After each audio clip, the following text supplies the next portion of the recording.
باجوڑ میں بڑا آپریشن کیا جس میں زیادہ تر لوگوں کو جو ہے لاکھوں لوگوں کو ہم نے بے گھر کیا. ضرب عضب آپریشن ہم نے کیا وزیرستان میں, وہاں پہ ہم نے لاکھوں لوگوں کو بے گھر کیا. ان لوگوں نے جانی مالی قربانیاں دیں اور ان ٹی ٹی پی کے خاتمے کے لیے سیکیورٹی فورسز کو سپورٹ کیا. آئی ڈی پیز لوگ بنے, اپنے گھروں کو چھوڑ کے ایک خیمے میں ہو گئے. اب دوبارہ شدت پسندی دہشت گردی میں اضافہ ہے. بیچ میں یہ 2015 16 17 18 19 20 تک جو ہے وہ شدت پسندی زیادہ خیبر پختونخوا میں یا پاکستان میں نہیں تھی. ایک تو آپریشن پاکستان نے کیے تھے, اور آپریشن میں جو لوگ افغانستان چلے گئے تھے 14-15 ہزار کی شکل میں ضرب عضب آپریشن سے, تو ٹی ٹی پی نے اپنی ساری فیملیاں اس ٹائم پہ شفٹ کر دی تھی. اپنے جو ان کے چاہنے والے تھے, ان کے قریبی لوگ تھے, وہ افغانستان شفٹ ہو گئے تھے.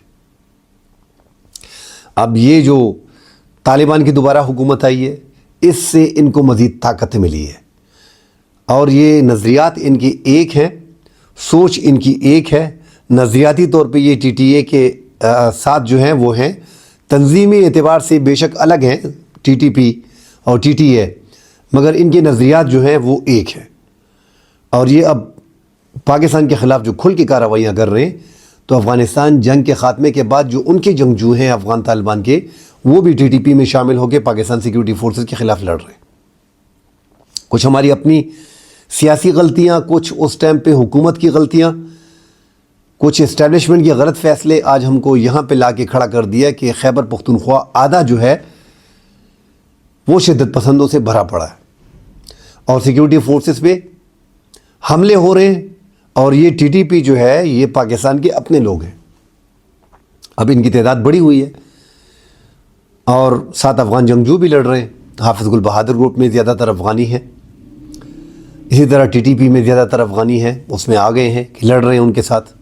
اب یہ ریسنٹلی جو حاضر سروس آرمی کا اختر منصور ساکن کندہار ایک آپریشن میں جو ہے وہ مارا گیا ہے. جعلی یہ جو افغانستان کی ملٹری ہے, البدری 205 البدری کور کا 205 کندہار سے وابستہ ہے, اور جعلی پاکستانی کارڈ بھی اس نے بنائے تھے خان محمد ولد محمد عمر مستونگ کے نام سے.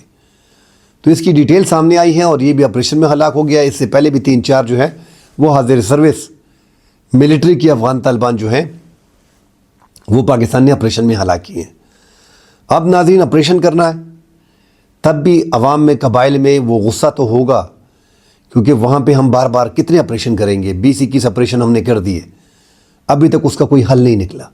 تو عوام بھی وہاں پہ پریشان ہے کہ یار ہمارے والدین نے بھی گھر بار چھوڑا تھا, ہم بھی یہ گھر بار دوسری تیسری نسل آ گئی ہے, یہ شدت پسندی دہشت گردی کب ختم ہوگی اور کب یہاں پہ امن آئے گا. تو بڑے سوچ سمجھ کے ساتھ مزید آگے چلنا پڑے گا. مزید غلطیوں کی گنجائش نہیں ہے. جو سابقہ اسٹیبلشمنٹ نے غلطیاں کی, سابقہ حکومت نے غلطیاں کی, صوبائی حکومتوں نے غلطی کی, اب موجودہ صوبائی حکومت اور وفاقی حکومت ایک پیج پہ ہے نہیں.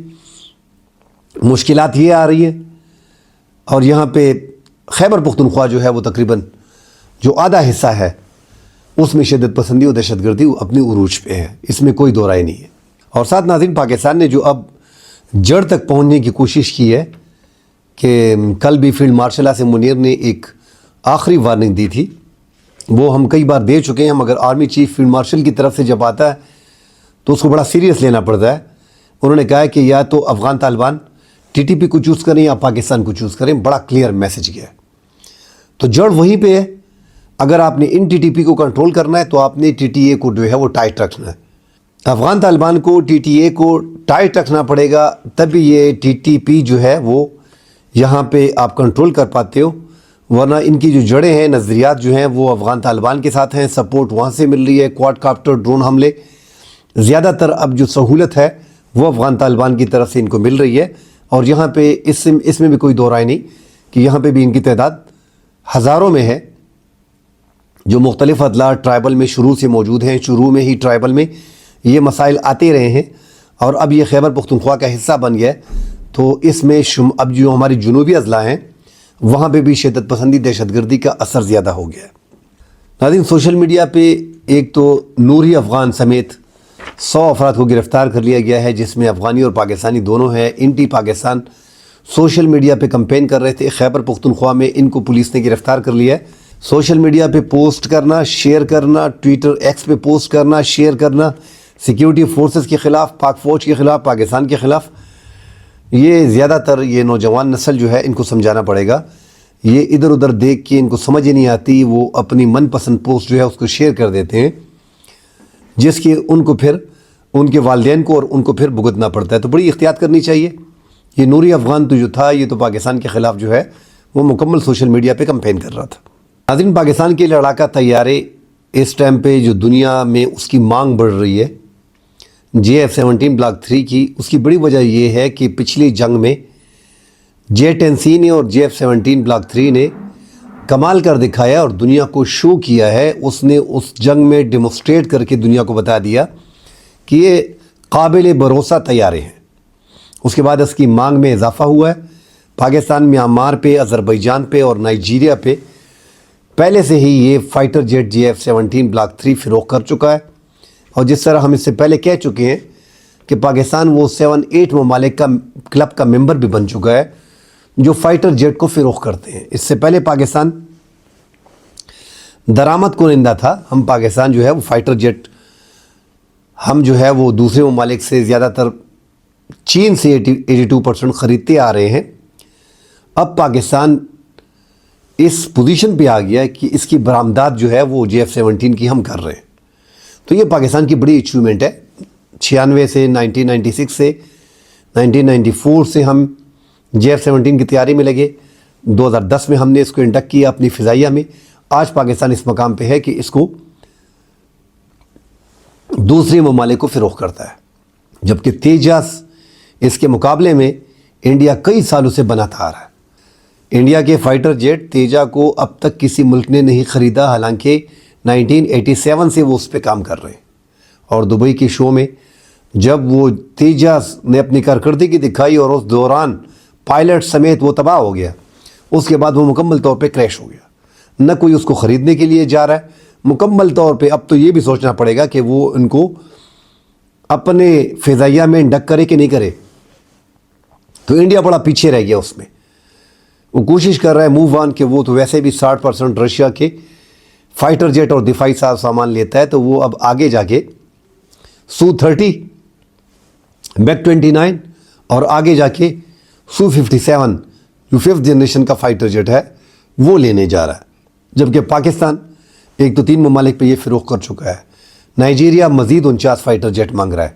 کرغستان جو 20 سال بعد پاکستان آیا ہے وہ بھی فائٹر جیٹ بلاک 3 میں انٹرسٹڈ ہے. جبکہ انڈونیشیا کے جو صدر آئے ہیں ان کے ساتھ بھی بات چیت اس حوالے سے چل رہی ہے. تو پاکستان اس لڑاکا طیاروں میں کم از کم پاکستان بہت آگے چلا گیا، جو پاکستان کی بہت بڑی کامیابی ہے. اور اب آگے جا کے پاکستان PF-X 4.5 جنریشن کا، یہ کہا جا رہا ہے کہ 5th جنریشن کا فائٹر جیٹ ہے، مگر وہ 4.5 جنریشن کا فائٹر جیٹ ہے جو 2027-26 تک پاکستان کمپلیٹ کر لے گا. اس پہ کام جاری ہے اور وہ بھی خود پاکستان بنا رہا ہے. تو یہ پاکستان کے لیے بڑی زبردست خبریں ہیں جو سامنے آ رہی ہے. چائنا کا ایکوپمنٹ پوری دنیا میں جو دفاعی ساز و سامان ہے، اسپیشلی J-10C اور PL-15 میزائلز جو پاکستان نے انڈیا کے خلاف استعمال کیے اور پوری دنیا نے وہ ڈیمونسٹریشن دیکھی. پاکستان نے اس میں کامیابی حاصل کی اور جو کامیابی حاصل کی اس کے بعد چین کی جو ایک صنعت تھی یہ دفاعی، اب وہ بھی بوسٹ کر گئی ہے. یہ جو چائنا کے پاکستان نے استعمال کیے J-10C یہ 4.5 جنریشن کے رافیل کے مقابلے میں پاکستان نے لیے تھے. اب پاکستان اپنے بھی 4.5 جنریشن کے PF-X جو ہے وہ بنانے جا رہا ہے جو سٹیلتھ ہوں گے. حالانکہ سٹیلتھ جو ہے وہ 5th جنریشن کے فائٹر جیٹ ہوتے ہیں اور وہ بھی پاکستان خود بنا رہا ہے. تو اللہ کرے کہ پاکستان اسی طرح فضائیہ میں کامیابی سے اسی طرح جائے جس طرح جا رہا ہے، کیونکہ یہ پاکستان کی ایک بڑی کامیابی تصور کی جا رہی ہے کہ پاکستان 4.5 جنریشن کے فائٹر جیٹ خود بنانے لگا ہے. آگے ترکی جو ہے وہ پاکستان میں ڈرون کی فیکٹری جو ہے وہ لگانے جا رہا ہے. آج کل کی جنگیں بھی ناظرین جس کی فضائی برتری ہوگی وہ ملک آسانی سے جنگ جیت لیتا ہے. فضا میں ہی سب کچھ، فضا سے ہی بمباری 200 300 400 کلومیٹر سے دور ہی آپ اپنے دشمن کو نشانہ بنا سکتے ہیں. سیف جنگ ہوتی ہے. اب تو بیلسٹک میزائل، فائٹر جیٹس اور ڈرون کا زمانہ ہے. زیادہ تر جس کے پاس بہترین ڈرونز ہوں گے وہ آسانی سے جنگ جیت لیتا ہے. تو اب پاکستان بھی اب ہزاروں ڈرون پاکستان خود بنانے جا رہا ہے. تو یہ پاکستان کا ایک اور قدم ہوگا اپنی فضائیہ کو مزید ماڈرن کرنے کے لیے، جدید تقاضوں کے مطابق پورا کرنے کے لیے. یہ پاکستان کا ایک اہم قدم ہے جو ترکی کی مدد سے، چائنا کی مدد سے تو ہم لڑاکا طیاروں میں خود کفیل ہو گئے. اب ترکی کی مدد آ رہی ہے، دوست ممالک ہیں، اس کی مدد کے ساتھ پاکستان ڈرون میں بھی خود کفیل ہو جائے گا. تو پاکستان کی جو فضائیہ ہے وہ اپنے دفاع کے لیے دنیا کے کسی بھی ملک سے پھر لڑ سکتی ہے. مزید خبریں آتی ہیں ناظرین، اس حوالے سے بات کریں گے. فی الحال کے لیے اجازت دیجیے. اللہ حافظ.